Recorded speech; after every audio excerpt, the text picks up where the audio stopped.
Fisher ഹെപ്പർ rearrangement ആണ് നമ്മൾ നോക്കാൻ പോകുന്നത്. അപ്പോൾ ഫിഷർ ഹെപ്പർ റീഅറേഞ്ച്മെൻ്റ് എന്ന് പറഞ്ഞാൽ it is an acid catalysed conversion. നമ്മൾ ഇവിടെ റീഅറേഞ്ച്മെൻറ്റ് നടക്കുന്നത് N alkyl N nitroso aniline N alkyl para nitroso അനിലിനായിട്ട് കൺവേർട്ട് ചെയ്യും. Okay, N alkyl N nitroso അനിലിന് റീഅറേഞ്ച്മെൻറ്റ് സംഭവിച്ചിട്ടാണ് എൻ ആൽക്കൈൽ പാരാ നൈട്രസോ അനിലിനായിട്ട് മാറുന്നത്. ഇത് നടക്കുന്നത് ആസിഡിൻ്റെ പ്രസൻസിലാണ്. So it is an acid catalysed conversion of N alkyl N nitroso aniline to N alkyl para nitroso aniline. അപ്പോൾ ഇതാണ് ഫിഷർ ഹെപ്പർ റീഅറേഞ്ച്മെൻറ്റ്. ഇതിൻ്റെ പ്രത്യേകത എന്ന് പറയുന്നത് നമുക്കറിയാം, അനിലിൻ എന്ന് പറയുന്നത് ഫിനൈൽ റിങ്ങിൽ NH2 ഗ്രൂപ്പ് വരുമ്പോഴാണ് നമ്മളതിന് അനിലിൻ എന്ന് പറയുന്നത്. ഓക്കെ, അപ്പോൾ അനിലിനുള്ള ഈ NH2ൽ 2 H റീപ്ലേസ് ചെയ്തിട്ട് ഒരു H റീപ്ലേസ് ചെയ്തൊരു ആൽക്കൈൽ ഗ്രൂപ്പും ഒരു H റീപ്ലേസ് ചെയ്തിട്ട് ഒരു നൈട്രോസോ ഗ്രൂപ്പും വന്നിരിക്കുകയാണ്. അതാണ് എന്നിൽ ഒരു ആൽക്കൈലും ആ എന്നിൽ തന്നെ ഒരു നൈട്രോസോയുമുള്ള അനിലിൻ.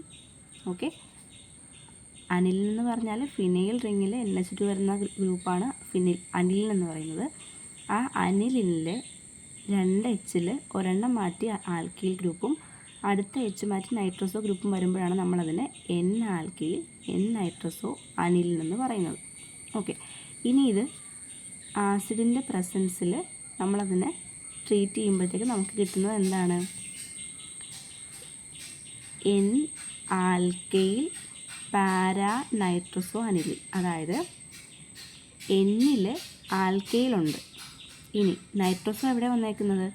പാരാ പൊസിഷനിലാണ് നൈട്രോസോ വന്നേക്കുന്നത്. അതായത് അനിലിനിലെ നമുക്ക് 2 Hൽ 1 Hനെ തിരിച്ച് കിട്ടി. മറ്റേ ആൽക്കൈൽ ഗ്രൂപ്പ് അവിടെ തന്നെ ഉണ്ട്. നമുക്ക് ഈ Hന് പകരം ഉണ്ടായിരുന്ന നൈട്രോസോ ഗ്രൂപ്പ് എവിടെയാണ് പോയത്? ഇതിൻ്റെ പാരാ പൊസിഷനിൽ. ഓക്കെ, അതാണ് N alkyl para nitroso aniline. എന്നിൽ ആൽക്കൈൽ ഗ്രൂപ്പുള്ള പാരാ പൊസിഷനിലെ നൈട്രോസോ ഗ്രൂപ്പുള്ള അനിലിൻ. ഓക്കെ, ഇനി ഇതിൻ്റെ മെക്കാനിസത്തിലേക്ക് വരുമ്പോഴേക്കും ഇതാണ് നമ്മുടെ N alkyl N nitroso aniline. ഇതിൽ ഈ എന്നിൻ്റെ ലോൺ പെയേഴ്സ് നമ്മുടെ ആസിഡ് എന്ന് പറയുമ്പോൾ H+Cl- ആണ് നിൽക്കുന്നത്. അപ്പോൾ അതിൽ H+നെ അറ്റാക്ക് ചെയ്യുന്നു.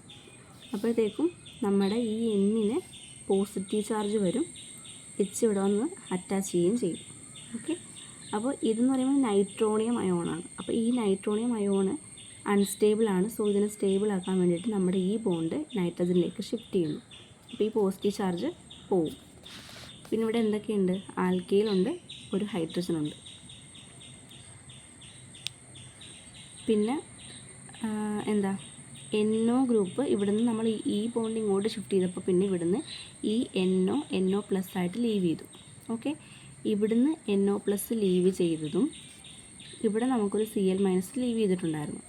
അപ്പം അത് നമ്മുടെ ഈ പ്രോഡക്റ്റുമായിട്ട് ചേർന്നിട്ട് ഈ NO+ നമ്മുടെ ഇവിടെ പാരാ പൊസിഷനിൽ വന്നിട്ട് ഈ ബോണ്ടിൽ വന്ന് അറ്റാക്ക് ചെയ്യുന്നു. നമ്മുടെ ഈ ബോണ്ട് നമ്മുടെ NO+നെ അറ്റാക്ക് ചെയ്യുന്നു. ഓക്കെ, അപ്പോഴത്തേക്ക് എന്ത് സംഭവിക്കും? നമുക്കിവിടെ ഈ ലോൺ പെയർ തിരിച്ച് കിട്ടിയായിരുന്നേ. അപ്പോൾ അറ്റാക്ക് ചെയ്യും. എന്നിട്ട് നമുക്ക് ഫോം ചെയ്യുന്നത് എന്താണ്? നമ്മുടെ പാരാ പൊസിഷനിൽ ഇവിടെ ബോണ്ടാണ് ബ്രേക്ക് ചെയ്തത്. അപ്പോൾ ഈ കാർബണിൽ ഇവിടെ ഒരു ഹൈഡ്രജൻ ഉണ്ട്. ഈ കാർബണിലേക്കാണ് നമ്മുടെ NO+ വന്ന് അറ്റാക്ക് ചെയ്തേക്കുന്നത്. ഇവിടുത്തെ അപ്പോൾ ഈ കാർബണിന് 4 വാലൻസി ആയി. പക്ഷേ ഈ കാർബണിന് 3 വാലൻസിയേ ഉള്ളൂ. അപ്പോൾ ഇവിടെ നമുക്കൊരു പോസിറ്റീവ് ചാർജ് വരും. അപ്പോൾ ഇവിടെ നടക്കുന്ന ഷിഫ്റ്റിംഗ് എന്ന് പറഞ്ഞാൽ നമ്മുടെ ഇവിടെ പോസിറ്റീവ് ചാർജ് വന്നു. അപ്പോൾ പോസിറ്റീവ് ചാർജ് വരുമ്പോഴത്തേക്ക് അവിടെ അൺസ്റ്റേബിൾ ആയതുകൊണ്ട് ഈ ബോണ്ട് ഇങ്ങോട്ട് ഷിഫ്റ്റ് ചെയ്യുന്നു. അപ്പം ഇവിടെ ഒരു അൺസ്റ്റേബിൾ, ഇവിടെ ഒരു പോസിറ്റീവ് ചാർജ് വരും. അതുകൊണ്ട് നമ്മുടെ ലോൺ പെയർ ഇങ്ങോട്ട് ഷിഫ്റ്റ് ചെയ്യുന്നു. ഇവിടെ പോസിറ്റീവ് ചാർജ് വരുന്നത് കൊണ്ട് ഈ ബോണ്ട് ഇങ്ങോട്ട് ഷിഫ്റ്റ് ചെയ്യുന്നു, ലോൺ പെയർ ഇങ്ങോട്ട് ഷിഫ്റ്റ് ചെയ്യുന്നു. ഈ ലോൺ പെയർ ഇങ്ങോട്ട് വരുമ്പോൾ ഇവിടെ ഒരു ഡബിൾ ബോണ്ട് വരും. ഈ ലോൺ പെയർ നഷ്ടപ്പെട്ട നൈട്രജന് ഇവിടെ ഒരു പോസിറ്റീവ് ചാർജ് വരും. പിന്നെ ഈ ബോണ്ട് ഇങ്ങോട്ട് ഷിഫ്റ്റ് ചെയ്യുമ്പോഴത്തേക്കും നമ്മുടെ ബോണ്ട് എവിടേക്കാണ് വരുന്നത്? ഇവിടെയും ഇവിടെയും. ഓക്കെ, ഇവിടെ ഹൈഡ്രജൻ നൈട്രോസോ ഗ്രൂപ്പ്. ഓക്കെ, ഇവിടെ നമുക്ക് ഈ നൈട്രജൻ പോസിറ്റീവ് ചാർജ് ആകുമ്പോഴത്തേക്ക് അൺസ്റ്റേബിളാണ്. സോ ഈ ബോണ്ട് ഇങ്ങോട്ട് തന്നെ ഷിഫ്റ്റ് ചെയ്യുന്നു. അപ്പോഴത്തേക്കും നമ്മുടെ ഇവിടുത്തെ ഹൈഡ്രജൻ ഇങ്ങോട്ട് ഷിഫ്റ്റ് ചെയ്യുന്നു, ഈ ബോണ്ട് ഇങ്ങോട്ട്, ഹൈഡ്രജൻ അല്ല ഈ ബോണ്ട് ഇങ്ങോട്ട് ഷിഫ്റ്റ് ചെയ്യുന്നു. അപ്പോഴത്തേക്കും എന്താ, ഇവിടുത്തെ ഡബിൾ ബോണ്ട് അങ്ങോട്ട് ഷിഫ്റ്റ് ചെയ്യുന്നു. അപ്പോൾ നമുക്ക് ഫൈനൽ പ്രോഡക്റ്റ് കിട്ടുന്നു, എൻ ആൽക്കൈൽ പാരാനൈട്രസോ അനിലിൻ. ഇതാണ് ഇതിൻ്റെ മെക്കാനിസം.